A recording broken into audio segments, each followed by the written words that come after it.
প্রশ্ন করা পর্যন্ত এখনো ঠিক আছে। এখন পর্যন্ত জানি না ১ ঘন্টা পর কি হবে। এখন পর্যন্ত আপনার সাথে প্রশ্ন এবং জবাব দেওয়ার কালীন অবস্থায় এখন পর্যন্ত এক বাক্স নীতিতে আমরা এখন পর্যন্ত ঠিক আছে। যদি কেউ মুনাফিকি না করে, অতি উৎসাহী না হয়, লুবি না হয়, ক্ষমতার পাগল না হয়, ইসলামকে ক্ষমতায় নিতে চায়, তাহলে এখন পর্যন্ত ঠিক থাকবে। কারণ এক বাক্স নীতিটা তো আসলে পীর সাহেব চরমনে ঘোষণা করেছেন, এর আগে তো কেউ ঘোষণা করেন না। এখানে একটা অনেকে প্রশ্ন করে জামাতের কাছে আমরা সিট চাই, জামাতের কাছে সিট চাবো কেন? আমরা কি জোট করছি কারোর সাথে জমুকের সাথে সিট চাবো? এটা সাংবাদিকরা কিন্তু এটা মারাত্মক ভুল করতেছেন আপনারা, কিন্তু জামাতের কাছে আমরা কেন সিট চাবো? এই নীতি তো আমরা দাঁড় করছি, যে এক বাক্সর নীতি বাংলাদেশে প্রথম কে ঘোষণা করছে? ইসলামী আন্দোলন বাংলাদেশ। যদি কাউকে রাখে, কাউকে বেড়ে, কাউকে সিট দেয় না দেয়, তো প্রশ্ন আসবে ইসলামী আন্দোলন কাকে কত সিটটা দিবে কি দিবে না, যেহেতু এরা প্রথম সূচনা করেছে। কি কথা ঠিক না? কিন্তু এখানে তো কাউকে সিট দিবে না। এখানে আমরা সবাই সমঝোতার ভিত্তিতে সিট নেব, একটা অ্যালায়েন্স করবো, যে যেখানে ভালো, যে যেখানে অবস্থান ভালো, সেখানে আমরা কিভাবে বলবো এত সিট এইরকম অ্যালায়েন্স তো আমরা করি নেই, এই জোটই তো আমরা করি নেই।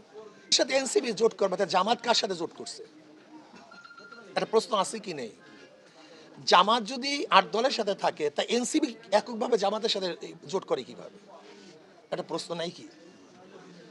যদি জামাতের সাথে এনসিপি করে, তা জামাত কার সাথে জোট করছে? এখানে প্রশ্ন হতে পারে যে এনসিপি ৮ দলের সাথে আসবে কি আসবে না। কিন্তু দেখেন আমাদের প্রশ্নগুলি, আমাদের বক্তব্যগুলি কেমন যেন এদিক ওদিকে চলে যাচ্ছে কেন? তারেক সাহেব আগে ছিলেন না দেশে? তিনি কি আগে দেশে ছিলেন, নেতৃত্ব প্রদান করেন নেই? সে আবার নতুন কি?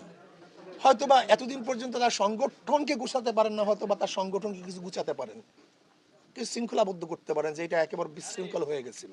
সেখানে অন্য জোটের উপরে, অন্য আন্দোলনের উপরে, অন্য রাজনীতির উপরে প্রভাব পড়বে কেন? হয়তোবা তার সংগঠন কিছুটা হয়তো মিনিমাস হতে পারে, কিছুটা হলো যা ভেঙে চুরে গেছে সেটাকে সে অংশগ্রহণ করতে পারে। এটা আমি মনে করি যে আরো ভালো উচ্ছৃঙ্খল দলের মধ্যে কেউ থাকলে তারা শৃঙ্খল করবে, এটা আমরা ভালো মনে করি। আমরা মনে করি যারা আমরা নির্বাচনে অংশগ্রহণ করব, কেউ যেন উচ্ছৃঙ্খল না হই, প্রত্যেকের সমর্মিতার সাথে, মহব্বত ভালোবাসার সাথে নির্বাচন করি, অবস্থানের সাথে, এটা আমরা চাই।